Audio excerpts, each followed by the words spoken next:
Hello, students. Today we are going to learn a beautiful poem written by George Bernard Shaw, and the poem's name is Imagination. Obviously, everyone imagines something or the other. So, let's see what the poet had imagined in this poem. I used to play at pirates and sailed the seven seas. Then I was a cowboy. These simple things did me please. In the first stanza, the poet George Bernard Shaw, he talks about games that the little boys used to play throughout numerous generations, that is during Shaw's time and even now or still today, including a pirate and a cowboy. Now these roles were not sophisticated in nature, but the speaker says these simple things did please me. That is, all these simple things, it was giving him happiness. He wanted to play as a pirate, and then he wanted to be, after being a pirate, he wanted to sail the seven seas.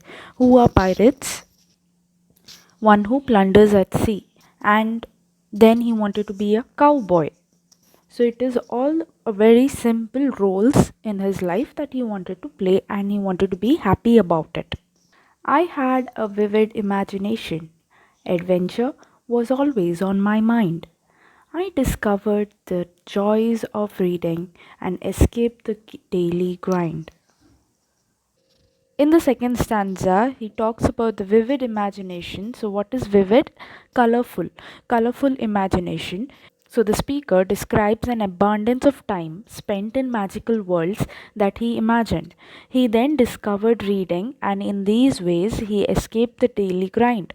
Now, the use of daily grind is interesting because it is very different than the lifestyle and imagining of a child. Once I lived with the Eskimos in the land of ice and snow. Went hunting and a fishing, my fantasy was all aglow. In the third stanza, the speaker talks that he lived with the Eskimos. Now, who are Eskimos? They are the inhabitants of Arctic. So now he is telling he lived with them and in the land of ice and snow.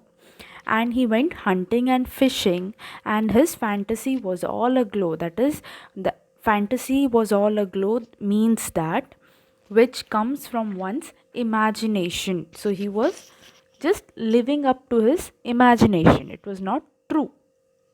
I read a book of Jules Verne and went off to the moon. It was just to take a look. Then it was time to return. In the next stanza, the speaker describes reading a book of Jules Verne. Now, who is Jules Verne? He is a very popular science fiction writer of that day during Shaw's time. Now, the following stanza reports that he went off to the moon after reading Jules Verne. Now, the voice the speaker adopts is childlike, as seen in Shaw's use of a bare bones simplistic style. It was just to take a look, and then it was time to return. So he just went, looked at the moon, and then came back. I spent time in the forest of Africa with Dr. Livingstone as my guide. Then off again to America with Huckleberry Finn I did hide. Now, in the fifth paragraph, he tells that he spent time in the forest of Africa. So, the speaker alludes to the famous explorer Dr. Livingstone and also speaks about the Twain's character, that is Huck Finn, Huckleberry Finn, the epitome of an adventuresome boy. Now, the speaker is out of touch with reality as he becomes caught up in his imagined exploits during some especially dangerous and controversial situations. So he's just telling that he explored the entire Africa's forest as well as America. In my world of fantasy and imagination, I performed such wonderful deeds. A hero of all the nations, I was the one that did succeed. Now he's telling that in his world of this fantasy and imagination, he performed many wonderful deeds. What are deeds? Good works. So, what are those good works?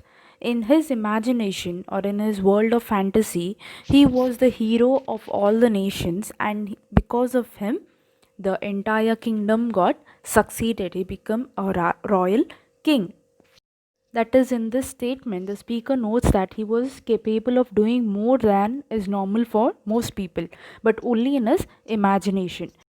Then I grew up, my childish world at an end.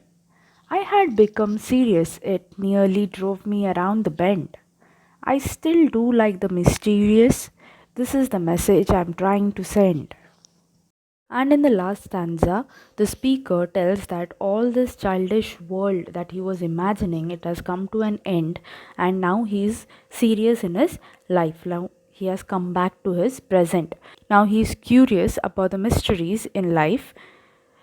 Shaw might be telling his audience that just because life requires one to stop pretending, a life need not be one of boredom if one can shift his or her attention away from things imagined and search instead for meaning and excitement in those things yet to be understood.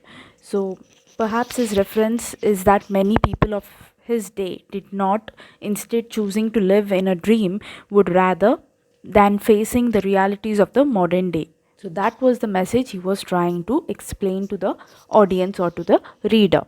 Shaw's poem Imagination should never be taken at face value. The writer's mastery of the language itself must prove to the writer that there is more here than meets the eye.